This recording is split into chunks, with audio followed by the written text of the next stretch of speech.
broken 23 bones. Mostly for basketball, some football. Okay, we'll get right into this Korean War. Do we know what time period the Korean War happened? Yes. 1950. 1950. Before or after World War II? After. That's right. Okay, so Korea is way over here. Of course, the United States is over here, but going around the other way, you just have the big Pacific Ocean on the other side. Korea, I mean, most people in the U.S. don't even know about Korea.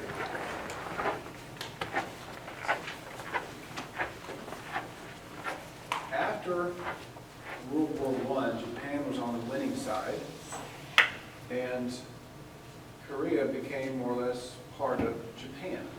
Up until World War II, when Japan was an aggressive country, one of the bad guys, and Japan attacked a lot of people, and at the end of World War II, when Japan lost, they also lost Korea. Korea became, well, they wanted to become one country, but the problem was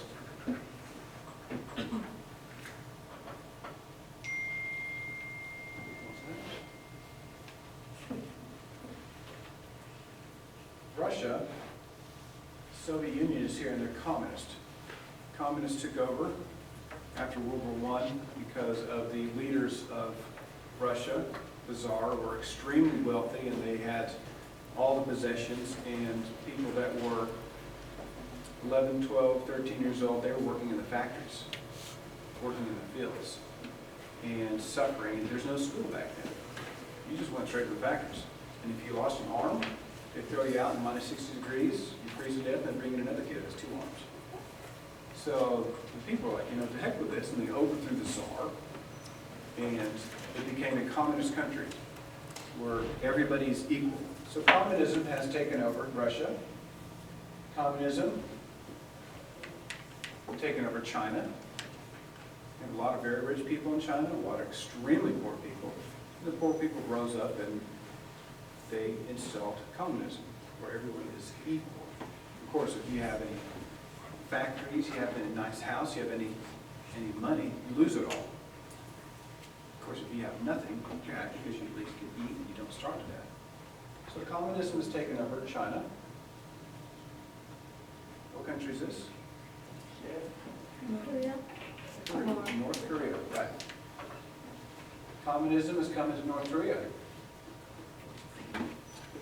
North Korea, South Korea. South Korea has sided with Japan and the U.S. Japan was rebuilt as Germany was rebuilt by the Americans.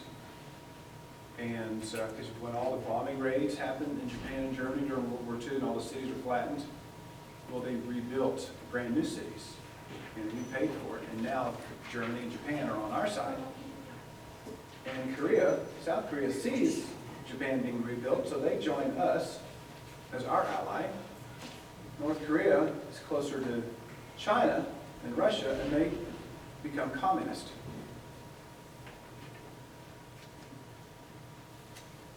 We have Kim Il-sung as the leader of North Korea, and he decides, with the help from Russia, to attack South Korea. What was the year again? 1950. How many years after World War II? 5 years. That's it. So North Korea, they attacked South Korea. And South Korea had no idea what was about to happen to them. And they got clobbered.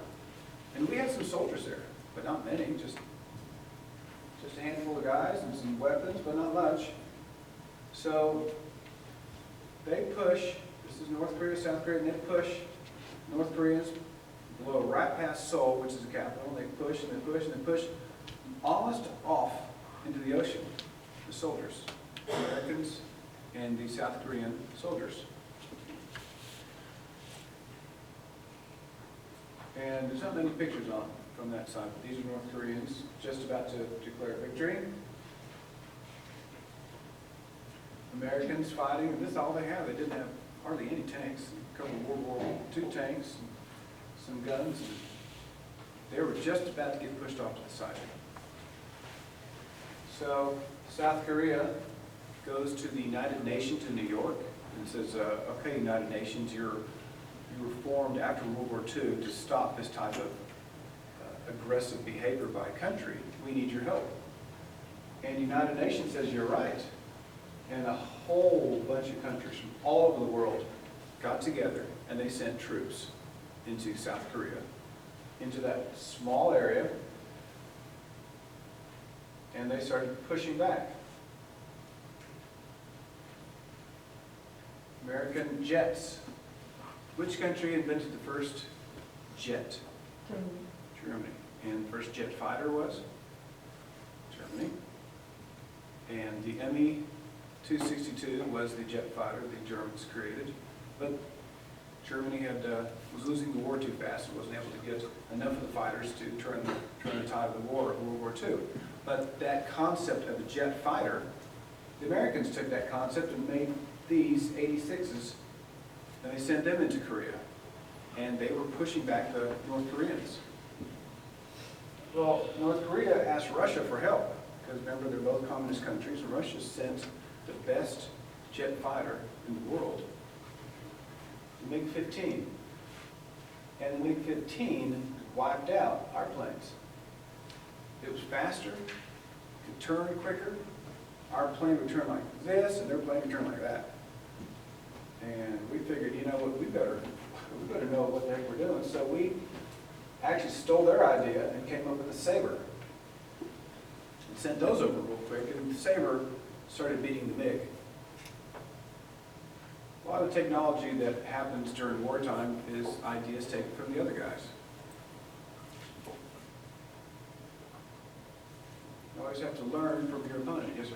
What was that plane that was created? Sabre, like a sword, S-A-B-R-E. And they had the MiG-15, MiG-15.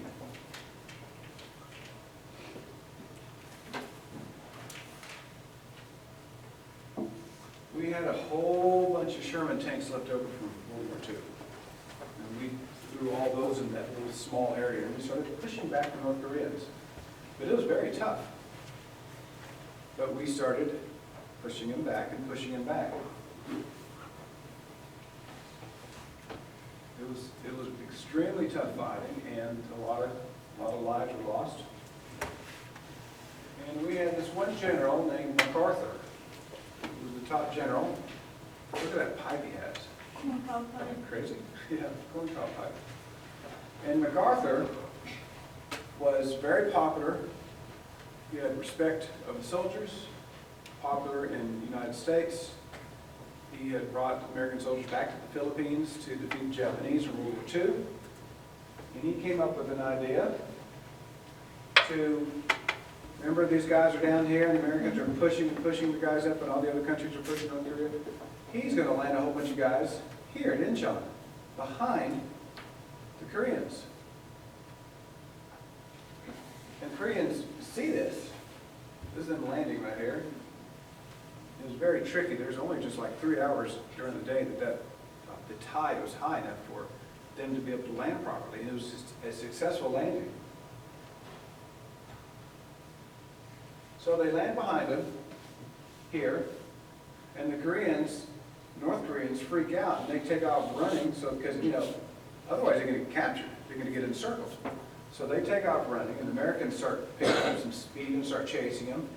The next thing you know, we just start wiping them out. We have air superiority because our planes have now taken over the skies. And we have battleships along here blasting them on the way. Yes, sir? We're on North Korea's side. No, we're on South Korea's side. Yeah, they're communist. They ally with China and Russia. And South Korea is our ally. Yes, ma'am? Why did North Korea invade South Korea? Just wanted to invade. Any reason at all? No reason whatsoever. They just wanted to take over, just like what Germany invaded Poland. Yes? Did like any children or like teenagers fight in the family? Oh, yeah. Yes. Yeah. And a lot of them died. A lot. Yes, ma'am? My grandpa was in the Korean War. Is that right? Wow. Serious? Yeah, if y'all weren't in other discussions, my mother actually was in Germany during World War II, and she survived 86 bombing raids, and just barely escaped going to a concentration camp. So we have now pushed North Korea here to their capital, and we keep pushing and keep pushing, and MacArthur is just leading the Americans and the other soldiers. We're just wiping them out. I mean, we're absolutely, with that, we push them so far. This is the Yalu River. We push them on the other side of the river into China. We absolutely crush North Korea. Taking over the whole country. And that should have been it, right?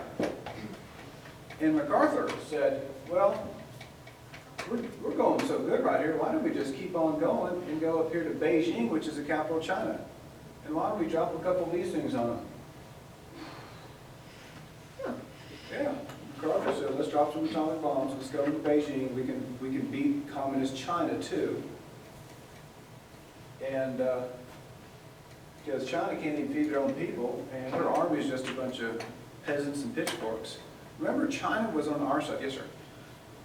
Is the Korean War before the attack on Pearl Harbor? Pearl Harbor was World War II, and the Korean War is 5 years after the end of World War II. So we attacked them just for no reason, pretty much.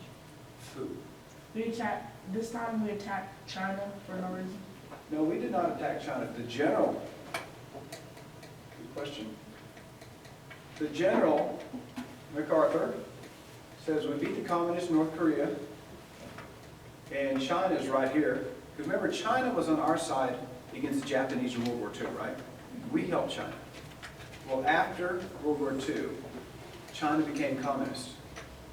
Chairman Mao was able to convince the people to rise up against the rich people, and everybody was able to rise up, and communism took over China. Well, people in America freaked out, but wait a minute. Russia's not communist, and now China's communist?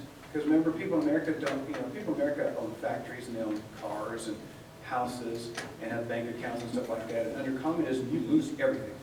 So we were terrified that Russia was communist, and even more terrified that China, our friend, became communist. But China, when China was attacked by Japan in World War II, China couldn't defend themselves. They just were a bunch of peasants. So that is the way MacArthur viewed them. Drop a couple of these, invade, and we beat the communists. They drop it in, They did not drop them. they didn't drop it in China or somebody? No, MacArthur wanted to drop them, and he wanted to invade China to defeat the Chinese communists. And China, like I said, they had 20 million people in China starve during one of their famines. And MacArthur says, heck, we can go in there, we can just beat the snot out of them and bring China away from communism and back to, our friend. But he wasn't thinking. Look at all those people. The communists in China have really convinced a lot of people communism is the way to go. So you have all those people, there's all a bunch of machine guns, and they're ready to defend themselves against MacArthur and the Americans. Because Chairman Mao in China says, hey, look at what this general's saying. He wants to drop bombs on us. He wants to attack us. We must defend China. All these people join. And they, show you a map here. And all of a sudden, and I had a couple friends. One was a former congressman, Charlie Rangel from Brooklyn, who I knew. And he was actually a scout right on the Yellow River. And all of a sudden he heard a bunch of bugles and horns. And he looks across the river, and the river turned gray. And he's trying to focus, why is the river gray? It wasn't gray, it was all the Chinese coming over. And what they do is they lock arms, and they go across the river, and you lock arms, and you walk all the way across, and then the other guys do like this to pull all the way across, to get the soldiers across. Of course, half the guys drowned, but you just keep going. And they had all this barbed wire, and the Chinese run and throw themselves on the barbed wire, and everybody throws himself on the barbed wire, and everybody throws themselves on the barbed wire, and the rest of them can run over their bodies to get across. That's what they, You have 1 million Chinese doing that. And the Americans are like, oh my God, these aren't guys with pitchforks. These guys have better uniforms than the Americans had. Look how thick those are for that cold climate in Korea. They had better uniforms, they had better guns, they had better tactics, they're more mechanized, the Americans. 1 million Chinese crossed the Yellow River. And it was the biggest defeat in American military history, the Chosin Reservoir. They wiped out a whole American division, totally wiped out. 12,000 guys wiped out. Another half of another division wiped out. And they kept encircling the Americans. Americans fought like heck to get out of there before the whole American military was wiped out. And luckily we had some good planes and some good ships were able to fire, and the Americans barely escaped. Here's some Americans captured by the Chinese. See, the Chinese, far better uniforms than our guys had. Warmer hats. They just were better prepared. We don't know how they got to be so better mechanized, but in the 3 or 4 years, Russia helped the Chinese military advance to where they were beating us. They gave China a bunch of their old T-34 tanks. Yes, So we were friends with China? we were friends with China in World War II. Yeah, and so that guy tried to say he was going to bomb them, so they pretty much put up their defense. Well, during World War II, China was unorganized, and Japan attacked and killed about 20 million of them. Japan killed more Chinese civilians than Hitler killed Jews. I mean, the Japanese wiped out the Chinese. So at the end of World War II, they were still very disorganized, and Mao, communist, turned China into a communist country. And Americans hated the communists. So when General MacArthur's saying, hey, we are going to beat North Korea, let's just keep on going and whoop up on China too, China defended themselves. Chinese had a whole bunch of these T-34-85 tanks. So it was T-34-85. And those tanks were as good as any tanks on the battlefield, and we did not know the Chinese had tanks from the Russians. And they attacked. And they pushed us back. And they pushed Americans and the other countries that were helping all the way back to here. So they came and took the capital of South Korea again and pushed them back. Americans, pushed them back here. And then North Koreans had, the Chinese had more, and they pushed us back and kept going back and forth. And this is President Truman grabbing General MacArthur and saying, look what you just did. We had the war won, you big dummy. And now you went and said all this stuff about China, say you're going to invade, and now the Chinese attacked us and wiped us out. And Truman had to fire him. He had to fire the most popular general that the Americans had. But because Truman kept telling him, quit talking about China, quit saying you're going to bomb China. And MacArthur says, I don't care what you say, I'm going to talk about it anyway, and I want to lead my soldiers into China. And Truman says, you know what, you're fired. Look at all the lives you caused. So we would have got Korea. No, we wouldn't have got Korea. We just, what would have happened if they had stopped, one second, if we had stopped, if we come up here and says, okay, we defeated North Korea, we would have went right back here and we would have left. North Korea would have stayed a country. At this point, countries, when they're winning wars, were no longer taking over other countries. They just were saying, okay, we would have probably set up a government here that was not communist. Yes, you first. Why didn't he bomb it? Or bomb China? Or was he not allowed? Or? At that time, the military was in control of the atomic bombs. After MacArthur said that stuff, the president says, okay, military, you're no longer in control of the atomic bombs. You know, the U.S. Congress and the White House is going to be in charge of these things because, you know, we don't trust some of you guys. Yes, sir. Is North and South Korea just regular Korea now, or are they still different? Okay, so I'll get to that. Yes, ma'am. So if we didn't do anything to China, it would just be like we would have won the war. We would have won the war. We would have set up a government that was friendly to the United States. It was not communist in North Korea. And we would not be in the situation we're in now. So So because of one person, we lost a war. it was a lot of generals, but he was the one that was talking to the, having press conferences to all the reporters, saying, hey, we're going to attack China, we're going to drop some atomic bombs on them. And China says, well, you're telling us what you're going to do, and we're not going to wait for you to do it, we're going to attack you back. So General MacArthur, yeah, MacArthur was the one who really made a big mess of it. Now, again, this is the typical type of battle scenes that you have, where the Chinese attacking, and the Americans, some North Koreans were still left, against the Americans and South Koreans and some other countries that were involved. And for a number of years afterwards, 3 or 4 years afterwards, they were still fighting until they finally said, okay, it's a tie. And that's how the war ended, was a tie. Because both sides couldn't move each other. Chinese kept coming, the Americans had their battleships and air superiority, and they just realized, look, no one's going to win this, we're just going to have a tie. So today, North Korea is still communist, and South Korea is still on our side. Only now are trees starting to grow in these two areas. Yes, ma'am? What about the 38th parallel? Yeah, that is on the, I think I have it on there, but yes, the 30th parallel to divide. And that's how they used to divide it, but now it's called the demilitarized zone. And you have the South Korean military on one side, North Korean military on the other side, and they're aiming weapons at each other. And actually, the war is still going on. There's no fighting, but they have not declared an actual peace.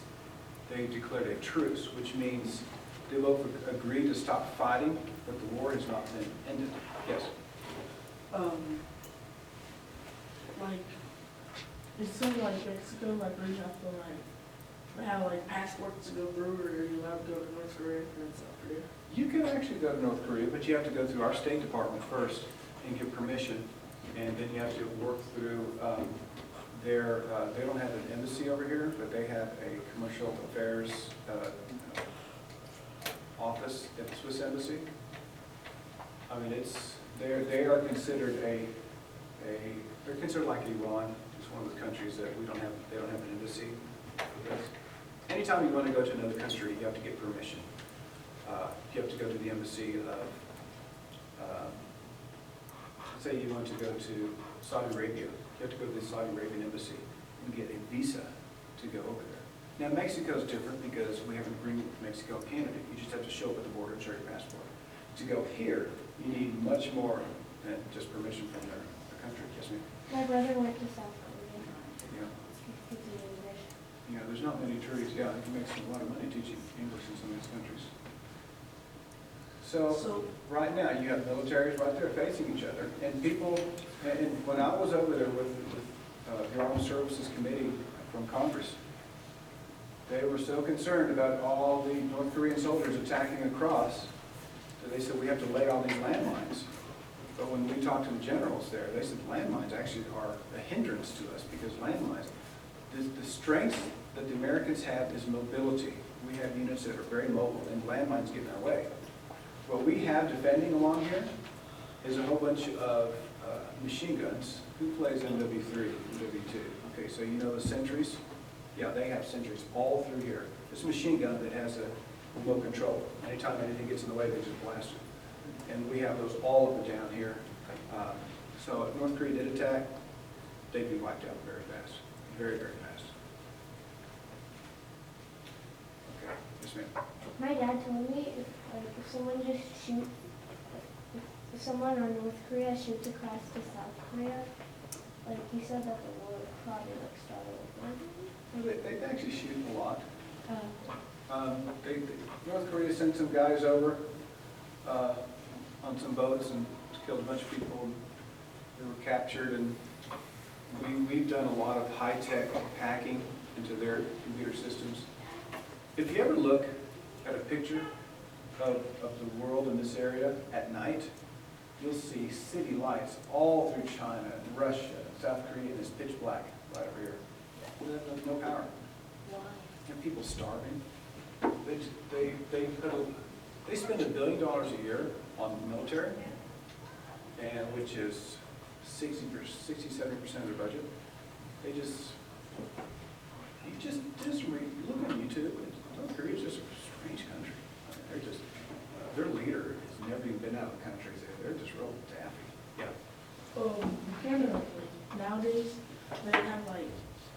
weapons and do Yeah, they have a big wall. Yeah, they have some nuclear warheads, but they really don't have a mechanism to shoot them. Yes.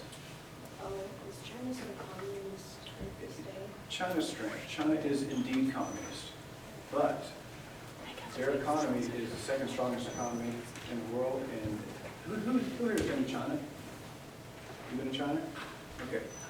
Did you feel like you were in some crazy communist country, or does it look like a really big business and people making money? They're all same cars, you know, they're big information's all like same, it's pretty much all the You same. see Mercedes over there and BMWs and nice cars like that? Where'd you go? I know it's somewhere in like, Hong Kong, Beijing, Shenzhen, it was little, it wasn't Guangzhou? big. But like the place where we live, like only certain places that power, all the way down, same cars, they have like, Interesting, yeah.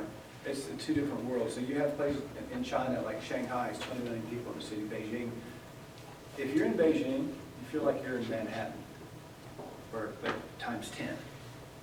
I mean, you would not believe the construction and the money that China has. I mean, they're about as far from communist as anybody is. There's more billionaires in China than in the US. Wait, I thought you said they were like really poor. 50 years ago. Now they realize they put their people to work. People started buying from China because they can buy cheaply from China, and China has been smart enough to recognize you make a very good product and they'll buy more. like, isn't that how like, don't we like tell China how to make the iPhones or some iPhones over there and they make them? Sure. Instead of that. Everything else, everything. They copy everything, just like we copied jet fighters. Everyone copies everyone else. But anyhow, I think that is it. Is that correct? Yeah, we're out of time on that one. All right. Any questions other than that?